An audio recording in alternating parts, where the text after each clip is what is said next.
ఈ ఈ దినం వరకు కూడా మనందరినీ, మన సంఘాన్ని, మన కుటుంబాలను దేవుడు సజీవంగా ఉంచినందుకు దేవునికి మరొకసారి వందనాలు, స్తోత్రాలు చెల్లిస్తున్నాను. అయితే ఇంతవరకు కూడా దేవుడు యేసయ్య చనిపోయేటప్పుడు సిలువలో మాట్లాడిన 7 మాటల ధ్యానంలో 6 మాటలు కూడా మనం ఎంతో క్లుప్తంగా ప్రతి సంవత్సరం వింటూనే ఉన్నాము. అలాగే ఇప్పుడు చివరి మాటకు మనం వచ్చినాము. చివరి మాటలు ఎవరైనా చనిపోయేటప్పుడు మాట్లాడుతున్నప్పుడు అవి చాలా శ్రేష్టమైన మాటలు. అలాగే చివరి మాట ఇంకా చాలా శ్రేష్టమైనది. మనము శ్రేష్టమైన మాటలోనికి మనం వచ్చాము. దేవుడు ఏం చెప్తున్నాడంటే లాస్ట్లో పెద్ద కేక వేసి, అంటే శబ్దంతో చాలా పెద్దగా, తండ్రి నీ చేతికి నా ఆత్మను అప్పగించుకొనుచున్నాను. తర్వాత ప్రాణం విడిచాడు. హల్లెలూయా, హల్లెలూయా. చాలా మంది అందరు కూడా చాలా అలసిపోయి ఉన్నారు. దేవుడు కూడా చివరికి అలసిపోయాడు. ఇంకా అలసిపోయి మొత్తం కూడా అయిపోయి ఎంతవరకు అంటే ఆఖరి రక్త బొట్టు వరకు కూడా ఇంకా ఒక్క చుక్క కూడా రక్తం లేదు బాడీలో అన్నంతగా ఆయన అలసిపోయాడు. అలసిపోయిన తర్వాత తన ప్రాణాన్ని విడిచాడు. ఫస్ట్ ఏం చేశాడంటే తండ్రికి తన ఆత్మను అప్పగిస్తున్నాడు. హల్లెలూయా.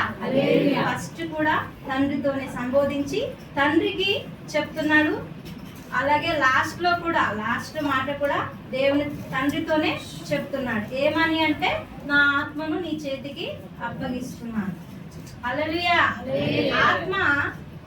ఆత్మ అనేది ఒకసారి మనం మాట్లాడితే ఆత్మ గురించి, ఆత్మ అనేది దేవుడు పెట్టిన దీపము.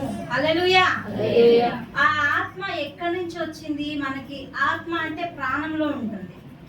మనసు అనొచ్చు, హృదయము అనొచ్చు, ఇలా కొన్ని మాటలతో మనం వర్ణించవచ్చు.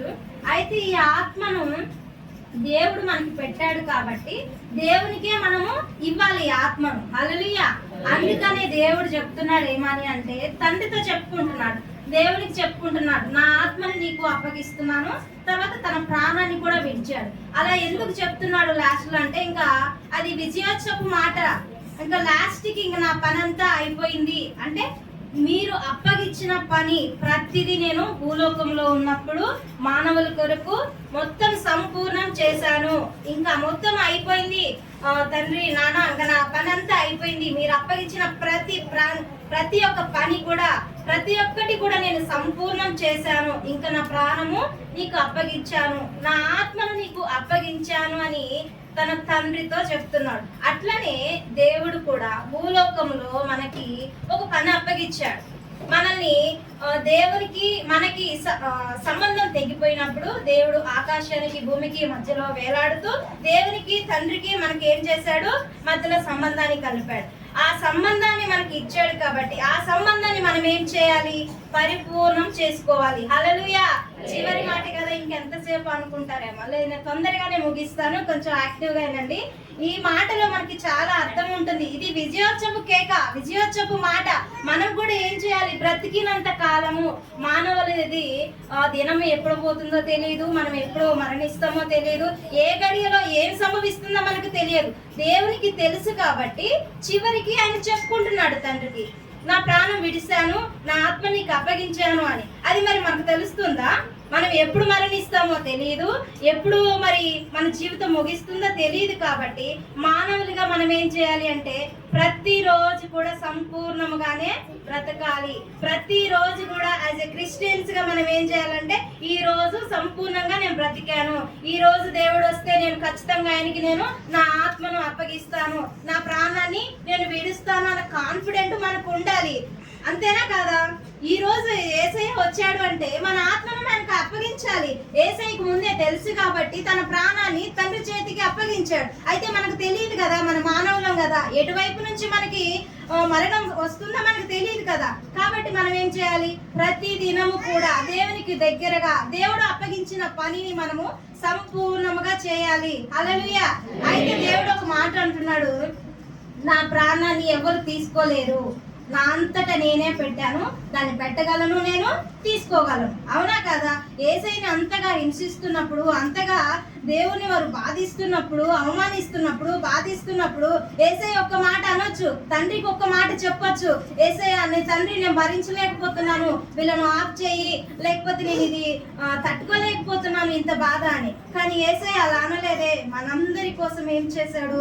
తన ప్రాణాన్ని అర్పించాడు. మనం ఇప్పటికైనా కళ్ళు తెచ్చుకొని మన ఆత్మీయ మనోనేత్రాలు తెచ్చుకొని ఎందుకు యేసయ్య ఎంతగానో మన కోసం త్యాగం చేయాల్సి వచ్చింది, ఎందుకు అంటే మన ప్రాణాన్ని మన నిత్య నరకాగ్నిలో నుంచి వెళ్ళకుండా తప్పించడానికి దేవుడు మన కోసము తన ప్రాణాన్ని విడిచాడు. ఆయనకి అధికారం ఉంది, పెట్టడానికి ఉంది, తన ప్రాణాన్ని తప్పించుకోవడానికి ఉంది, తన ప్రాణం పెట్టడానికి ఉంది ఆయనకి అధికారం. కానీ ఆయన అధికారం దేనికి ఉపయోగించాడు? తన ప్రాణాన్ని పెట్టడానికి తన అధికారము ఉపయోగించాడు. హల్లెలూయా. అలాగే మన ఆత్మను కూడా దేవుడు మనకే అప్పగించాడు. రెండు ఛాయిస్లు ఇచ్చాడు, మంచి మార్గమా, చెడు మార్గమా. అట్లనే మన ఆత్మను మనము నరకంలోనికి పంపించుకోవాలా, పరలోకానికి పంపించుకోవాలా, మనకు కూడా 2 ఆప్షన్లు ఇచ్చాడు. అది మన ఇష్టము దేనికి పంపించుకోవాలనేది. కాబట్టి మనం కూడా ఎలా అయితే యేసయ్య కూడా తన ఆత్మను పరలోకానికి అంటే తన తండ్రికి అప్పగించుకున్నాడో, మనము కూడా మంచి మార్గంలోనికి వెళ్ళాలని, మన ఆత్మను పరలోకానికి చేర్చాలని, దేవునికి అప్పగించుకోవాలని నా చిన్న మనవి. అయితే ఈ మాట మాట్లాడినప్పుడు తన ప్రాణము విడిచెను అంటే అది దేవుని సంకల్పం, దేవుని ప్రకారము ఈ లేఖనాల నెరవేర్పు కాబట్టి మానవాళి రక్షణ కొరకు తన ప్రాణాన్ని బలిగా అర్పించాడు. హల్లెలూయా. అయితే ఈ మాటలు నమ్మకమైన దేవుని పైన మన విశ్వాసాన్ని పెంచడానికి, మన రక్షణను పెంచుకోవడానికి, మన రక్షణను దేవునిలో కొనసాగించడానికి, అయితే విధేయతగా మరణం వరకు కూడా మనం ఏం చేయాలంటే మన విశ్వాసము, మన రక్షణ ఈ 2 కూడా దేవునికి మనం మరణం వచ్చేంత వరకు కూడా దేవుని పైన మనము విశ్వనీయతగా, విధేయతగా మనం బ్రతకాలని, దేవుని యొక్క కబంధ హస్తాల్లో మనము బ్రతకాలని దేవుడు మనకి మరొక ఛాయిస్ ఇచ్చాడు. అయితే ఇంకొకసారి ఆయన ఎందుకు మన కోసం చనిపోవాలి అంటే, ఎందుకు చనిపోయాడు అంటే మనలను పరిశుద్ధులుగా చేయాలని. హల్లెలూయా. మనము ప్రతి నెల కూడా బల్లారాధనలో పాల్గొంటూ ఉంటాం. ఎందుకు? ఆయన రక్తం మనం తాగితే మనం పరిశుద్ధులంగా అవుతాం కదా.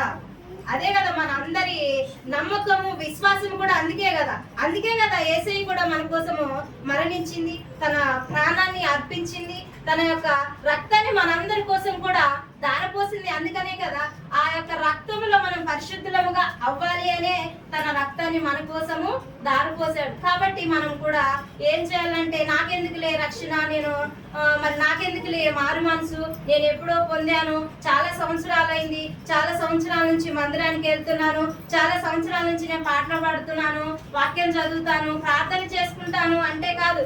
దేవుడు అంతరంగాలను ఎరిగిన దేవుడు కాబట్టి మన అంతరంగంలో మనం ఎలా బ్రతుకుతున్నాము, మనము క్రిస్టియన్స్ గా మనం ఎదుటి వారికి ఎలా అయితే మనము మన యొక్క ప్రవర్తనను చూపిస్తున్నాము, క్షమా హృదయం ఉందా, ఎదుటి వారిని ప్రేమించే హృదయం మనకు ఉందా, ఇవన్నీ కూడా సిలువలో మనకు చూపించిన మార్గాలు.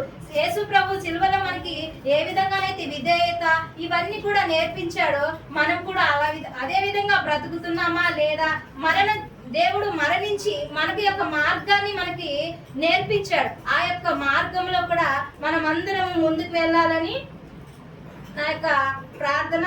అలాగే దేవుడు మనకి ఆత్మను పెట్టాడు. ఆ ఆత్మ ఎక్కడికి వెళ్ళాలి అంటే ప్రసంగి గ్రంథము 12:7 చెప్తాడు, ఆత్మ దాని దయచేసిన దేవుని యొద్దకు మరలా పోవును. తండ్రి యేసు ప్రభు వారికి ఆత్మ ఇచ్చాడు కాబట్టి యేసు ప్రభు వారు తన యొక్క ఆత్మను తండ్రి చేతికి అప్పగించాడు. అలాగే యేసయ్య కూడా మనకి జీవాత్మను ఊదాడు కాబట్టి, మనల్ని బొమ్మగా చేసి మట్టితో తయారు చేసి మనకి జీవాత్మ ఊదాడు కాబట్టి ఆ ఆత్మను కూడా మనము యేసు ప్రభు ఎలాగైతే తండ్రికి అప్పగించాడో తన ఆత్మను, అలాగే మనకు దయచేసిన యేసు ప్రభు వారికి కూడా మన యొక్క ఆత్మను ఆయన చేతులకు అప్పగించుకోవాలి.